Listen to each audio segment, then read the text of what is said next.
Assalamualaikum warahmatullahi wabarakatuh.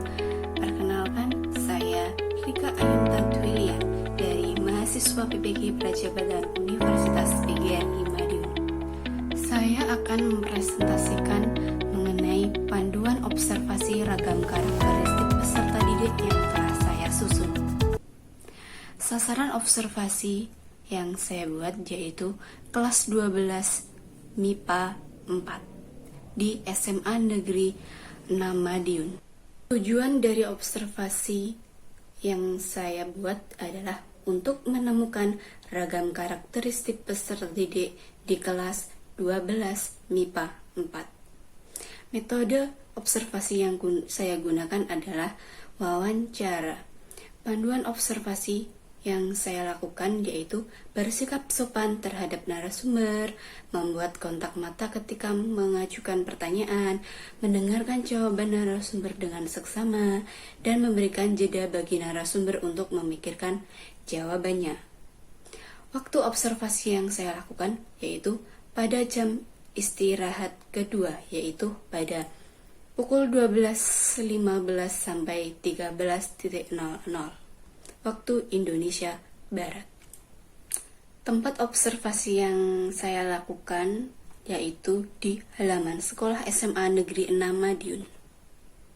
Berikut karakteristik peserta didik yang digunakan observasi yaitu etnik, kultural, status sosial, minat, perkembangan fisiologis dan motorik, perkembangan kognitif, kemampuan awal, gaya belajar, perkembangan emosi, perkembangan psikososial, perkembangan moral atau spiritual, dan motivasi belajar. Berikut ini merupakan pertanyaan-pertanyaan dari panduan observasi yang saya.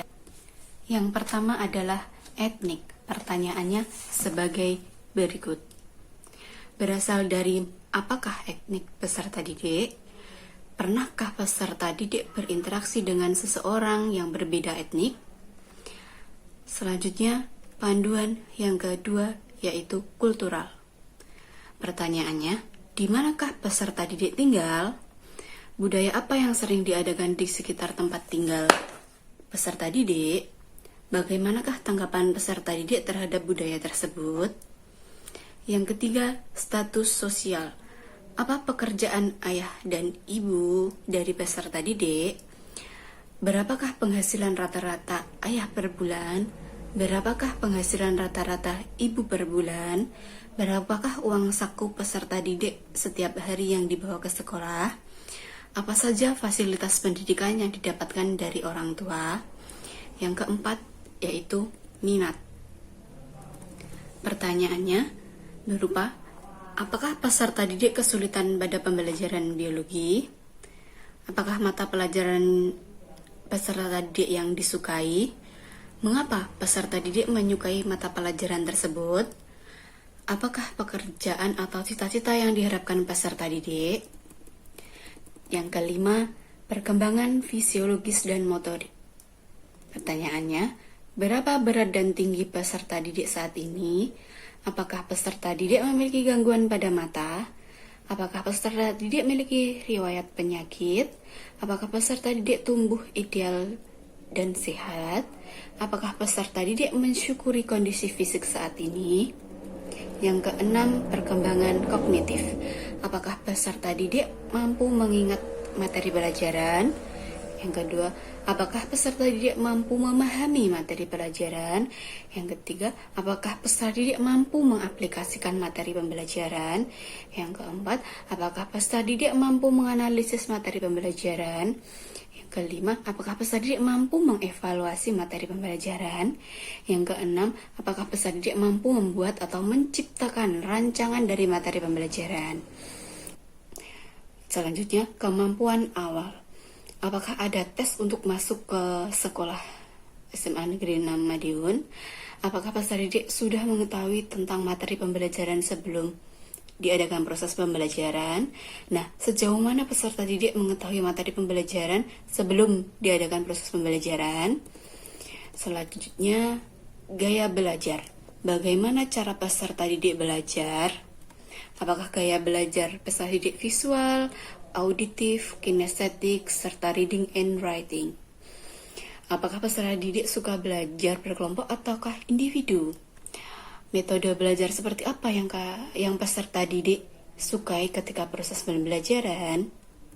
Selanjutnya, perkembangan emosi.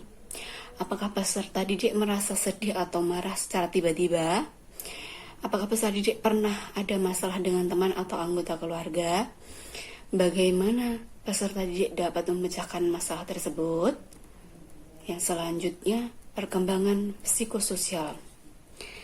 Pertanyaannya yaitu, apakah peserta didik mampu menjalin hubungan sosial dengan teman sebaya? Apakah peserta didik belajar menerima dan bertanggung jawab dalam masyarakat? Apakah peserta didik berkontribusi aktif saat kerja kelompok? Apakah peserta didik suka menyendiri saat jam istirahat? Apakah peserta didik mengikuti ekstrakurikuler? Apabila dia bilang iya, maka apa ekstrakurikuler yang diikuti? Apakah peserta didik mendengarkan dengan baik lawan bicara? Bagaimana sikap peserta didik ketika mempunyai perbedaan pendapat dengan orang lain? Bagaimana sikap peserta didik ketika ada teman yang tidak masuk sekolah, atau jika ada yang tidak masuk karena sakit, bagaimana sikapnya? Selanjutnya, perkembangan moral atau spiritual. Nah, pertanyaannya yaitu, apakah peserta didik sudah melaksanakan kewajiban ibadah sesuai kepercayaannya? Apakah peserta didik mengikuti kegiatan untuk meningkatkan spiritualnya di sekolah atau di sekitar tempat tinggalnya? Apakah peserta didik selalu berdoa ketika melakukan pekerjaan? Pada saat ulangan berlangsung, apakah peserta didik tetap mengerjakan dengan jujur meskipun tidak ada pengawas? Apakah peserta didik sudah dapat membedakan mana yang benar dan mana yang salah? Nah, yang terakhir yaitu motivasi belajar. Pertanyaannya yaitu, apakah peserta didik mengalami gangguan malas saat belajar? Apakah peserta didik mengalami kesulitan dalam mengerjakan tugas? Apakah peserta didik membuat ringkasan rumus-rumus praktis mata pelajaran untuk memudahkan dalam belajar? Apakah peserta didik dalam mengerjakan tugas berusaha sebaik-baiknya menyelesaikan dengan tepat waktu? Apakah peserta didik sudah puas terhadap nilai rapot saat ini? Pada waktu luang atau jam kosong di sekolah, apakah peserta didik memanfaatkan perpustakaan untuk baca buku yang berkaitan dengan pelajaran? Itu semua adalah pertanyaan-pertanyaan dari panduan observasi ragam karakteristik peserta didik yang saya susun. Apabila ada kekurangan ataupun kelebihan, saya mohon maaf. Dan mungkin jika ada kekurangan, teman-teman dan juga ibu dosen bisa untuk memberikan komentar